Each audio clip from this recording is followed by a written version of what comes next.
més, tornem preparats per assistir al segon congrés universitari sobre xarxes socials del campus de Gandia. Enguany ens sorprenen amb més ponents, més tallers i més xarxes socials. Comencem amb Víctor Puig. Bé, jo us vinc a parlar sobre la gestió de la reputació, que bàsicament es tracta de veure com les empreses han d'estar pendents del que es diu d'elles a la xarxa i veure com poden potenciar les opinions positives y qué cal fer quan surten opinions negatives, ¿no? Queda muy claro qué es lo que tú ofreces. Y en segundo, queda muy claro cómo se navega eso y cómo se puede interactuar.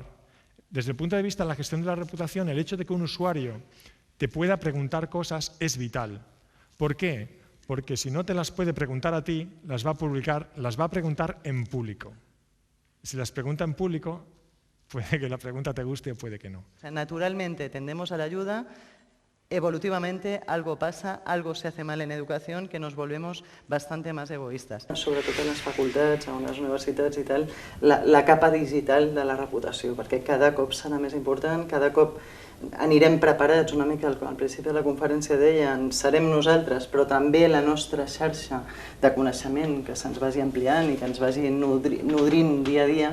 Una mica la idea és que amb aquest entorn on tot el coneixement flueix tan ràpidament, sortir de la universitat no només amb coneixement acadèmic, sinó amb una xarxa social potent que et vagi actualitzant de coneixement, que et segueixi posant al dia de tot el que va passant, doncs serà cada cop més important. També com a eina d'això, de reputació digital profesional. Esa información, la de qué búsqueda puso en Google por la cual me accedió a mí, o sea, mis palabras clave, esa, como tú muy bien has dicho, solo se puede ver desde una herramienta de analítica interna, como es Google Analytics.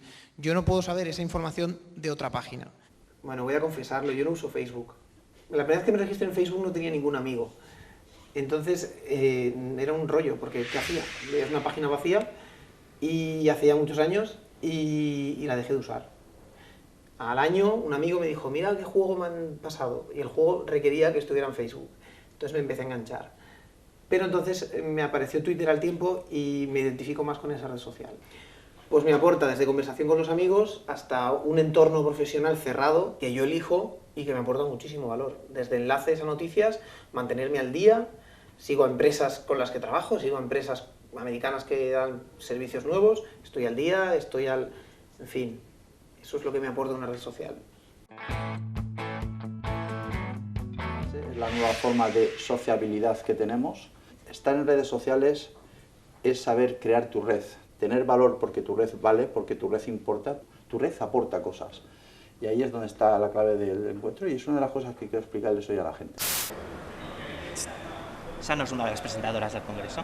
Sí, brothers, pero me ha dicho la peña que hace mogollón de spam por DM. ¿Esta quién es?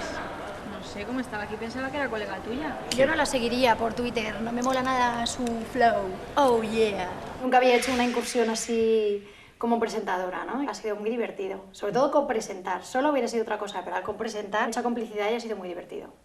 Si us ha agradat, si voleu saber més i conèixer la resta de ponents que hi participaren, no us podeu perdre la segona entrega d'aquest reportatge la pròxima setmana.